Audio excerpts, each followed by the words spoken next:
ದೂರದಿಂದಲೇ ಗಾಢಮೋಹದಿ ಪರಮಗಿರಿಯನು ನೋಡಿದನು. ಕಾಡ ಐಸಿರೆಯಿಂದ ಸುತ್ತಲೂ ಮೆರೆವ ಗಿರಿ ಸೊಬಗಾಯ ಮಾಡಿದನು ಯೋಜನೆಯ ಮನದಲ್ಲಿಯೇ ಮಾಡುವೆನು ಯಾಗವನು ಈ ದಿನ ಮಾಡುವೆನು ಯಾಗವನು ಈ ದಿನ ಕಾಳಗಿರಿಯಲಿ ಎನ್ನುತ್ತ ದೃಢವನದಿ ಮುನಿಪ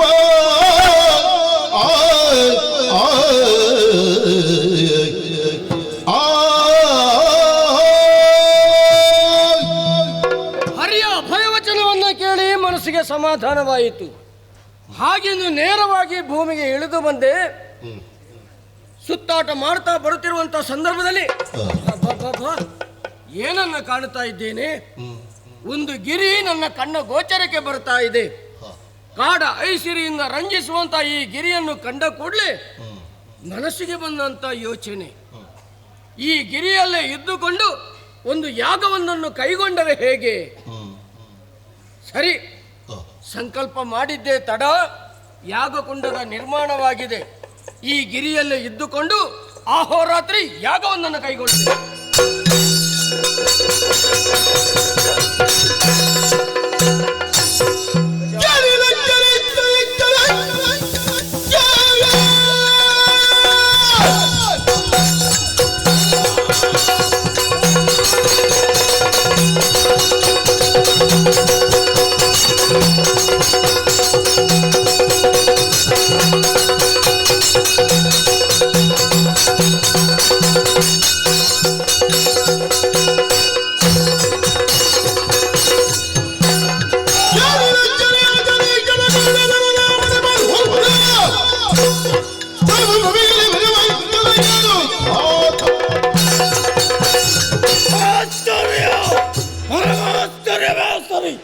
ಲೋಕಕಂಟಕರಾಗಿ ಬೆಳೆಯುತ್ತಿದ್ದಂತ ದೈತ್ಯರು ದಾನವರು ರಕ್ಕಸರನ್ನೆಲ್ಲ ಕೊಂದು ಲೋಕಕ್ಕೆ ಕ್ಷೇಮವನ್ನು ಒದಗಿಸಿ ಅವ್ಯಕ್ತಳಾಗಿದ್ದವಳು ನಾನು.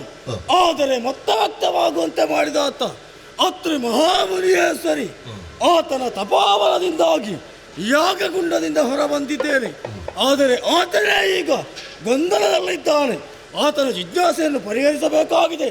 ಆದುದರಿಂದ ಯಾಗಗುಂಡದ ಮುಂದೆ ಗೋಚರಿಸಿಕೊಳ್ತೇನಂತೆ.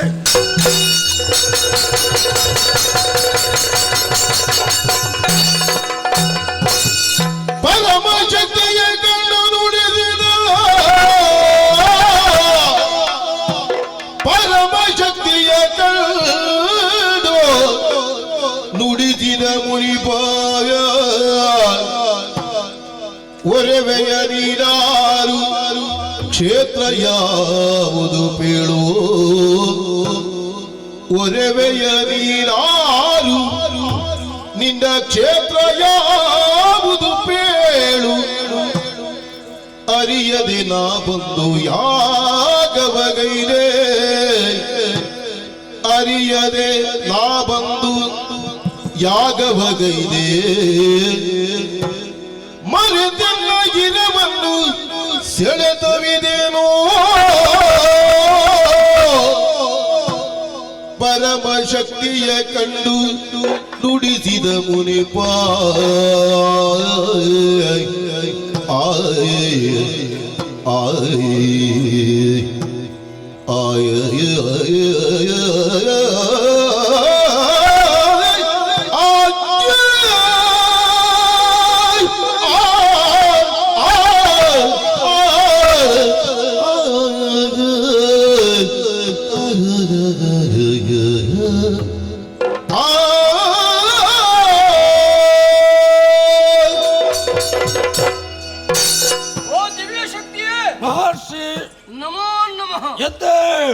ಯಾಗ ಯಜ್ಞಾದಿ ಕಾರ್ಯಗಳನ್ನು ಮಾಡುವ ನಾನೇನು ಹೊಸಬನಲ್ಲ.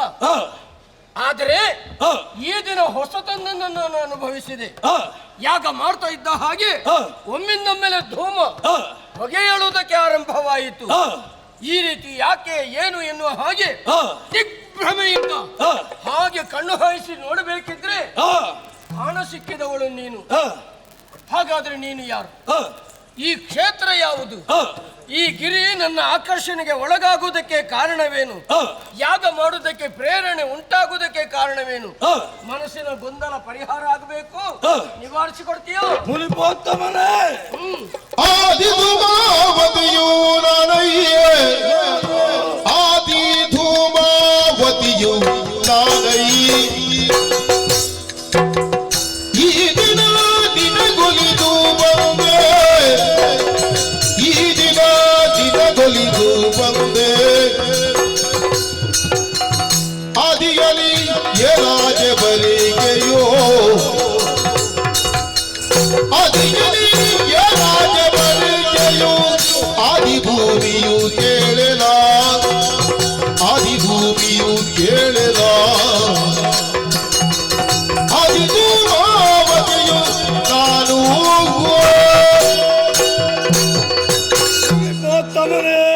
ದಿವ್ಯ ಶಕ್ತಿಯೇ, ಆದಿಮಾಯಿಂದಲೇ ಅನುಗ್ರಹಿತರಾದಂತ ಮೂರು ಮೂರ್ತಿಗಳು ಸೃಷ್ಟಿ ಸ್ಥಿತಿ ಲಯ ಕಾರ್ಯವನ್ನು ಮಾಡುವ ಕಾಲಕ್ಕೆ ಅವರಿಗೆ ಕಂಟಕಪ್ರಾಯನಾಗಿದ್ದವ ಯಾರಾತ? ಶುಂಭದಾನವ. ಅಂತ ಶುಂಭದಾನವನ ಸೇನಾ ದಂಡನಾಯಕನೆನಿಸಿದ ಪ್ರಖರ ವಿಕ್ರಮಿ ಧೂಮ್ರಲಾಚನನನ್ನು ಕಣ್ಣಿನಿಂದಲೇ ಸುಟ್ಟು ಸುಡುಗರೆ ಮಾಡಿ ಧೂಮಾವತಿ ಎಂದೆನಿಸಿದವಳೇ ನಾನಿದ್ದೇನೆ. ಹಾಗಾದ್ರೆ ಅಂದು ಆದಿಶಕ್ತಿಯಾಗಿದ್ದಂತ ನೀನು ಆದಿ ಧೂಮಾವತಿಯಾಗಿ ಈ ಸ್ಥಳದಲ್ಲಿ ಅವ್ಯಕ್ತಳಾಗಿದ್ಯಾ? ಹಾಗಾದ್ರೆ ಕಾಣುತ್ತಿರುವಂತ ಈ ಪ್ರದೇಶ ಯಾವುದು? ಇಲ್ಲಿ ಯಾಗ ಮಾಡುವುದಕ್ಕೆ ಪ್ರೇರಣೆ ಉಂಟಾಗುವುದಕ್ಕೆ ಕಾರಣ ಏನು? ಈ ಸೆಳೆತದ ಗುಟ್ಟೇನು? ಮುನಿಪನೇ, ನೀನಿಲ್ಲಿಗೆ ಬರುವುದಕ್ಕೂ ಯಾಗಕ್ಕೆ ಪ್ರೇರಿತನಾಗುವುದಕ್ಕೂ ಲೋಕ ಕಲ್ಯಾಣದ ಉದ್ದೇಶವೇ ಯಾವುದು? ಸರಿ, ಆದುದರಿಂದಲೇ ನಾನು ಒಲಿದು ಬಂದವಳಿದ್ದೇನೆ. ಆದರೆ ನಿನ್ನಲ್ಲಿರುವಂತಹ ಗೊಂದಲ ಸಂದೇಹ ಈ ಪ್ರದೇಶ ಯಾವುದು ಎನ್ನುವ ಹಾಗೆ ಗೊತ್ತಿಲ್ಲ. ಇದುವೇ ಏರಾಜಬರ್ಕೆ. ಏರಾಜಬರ್ಕೆ ಮುಂದಕ್ಕೆ ಇಲ್ಲಿ ಪುಣ್ಯ ಕ್ಷೇತ್ರವಾಗುವುದಕ್ಕಿದೆ. ಅದೆಷ್ಟೋ ಕಾರಣೀಕ ಪುರುಷರ ಜನನಕ್ಕೆ ಕಾರಣವಾಗ್ತದೆ ಈ ಪರಿಸರ. ಆದಿಧೂಮಾವತಿಯೇ, ನಾನು ಯಾಗವನ್ನು ಕೈಗೊಂಡಂತ ಈ ಗಿರಿ ಮುಂದಕ್ಕೆ ಪುಣ್ಯ ಕ್ಷೇತ್ರ ಆಗುತ್ತದೆ. ಕಾರಣಿಕ ಪುರುಷರು ಹುಟ್ಟಿಕೊಳ್ತಾರೆ. ಹಾಗಾದ್ರೆ ನನ್ನಿಂದ ಏನಾಗಬೇಕು? ನಿನ್ನಿಂದ ಘನವಾದಂತಹ ಒಂದು ಕಾರ್ಯ ಆಗಬೇಕು. ಯಾವುದದು? ನೀನು ಇದುವರೆಗೆ ಆರ್ಜಿಸಿಕೊಂಡಂತ ವಿದ್ಯೆಯ ಸಿದ್ಧಿಯು ಗುರು ತತ್ವವನ್ನು ಈ ನೆಲಕ್ಕೆ ದಾರೆ ಎರೆದೆ ಎಂದಾದ್ರೆ ಮಾತ್ರ ಅದು ಸಂಭವಿಸುವುದಕ್ಕೆ ಸಾಧ್ಯತೆ ಉಂಟು. ಅದಕ್ಕೆ ನೀನು ಮನ ಮಾಡಬೇಕು. ಆದಿಧೂಮಾವತಿ, ಇಲ್ಲಿವರೆಗೂ ಲೋಕ ಕಲ್ಯಾಣಕ್ಕಾಗಿ ನನ್ನ ಜೀವನವನ್ನು ಮುಡಿಪಾಗಿಟ್ಟವ. ಹಾಗಾದ್ರೆ ಈ ಗಿರಿ ಪುಣ್ಯ ಕ್ಷೇತ್ರ ಆಗುತ್ತದೆ ಅಂತ ಆದ್ರೆ ಯಾವ ತ್ಯಾಗಕ್ಕೂ ನಾನು ಸಿದ್ಧನಿದ್ದೇನೆ. ಆರ್ಜಿಸಿದಂತ ತಪೋಬಲ, ಪಡೆದ ಗುರು ತತ್ವ ಎಲ್ಲವನ್ನು ಈ ಭೂಮಿಗೆ ದಾರಿ ಎರೆಯುತ್ತೇನೆ.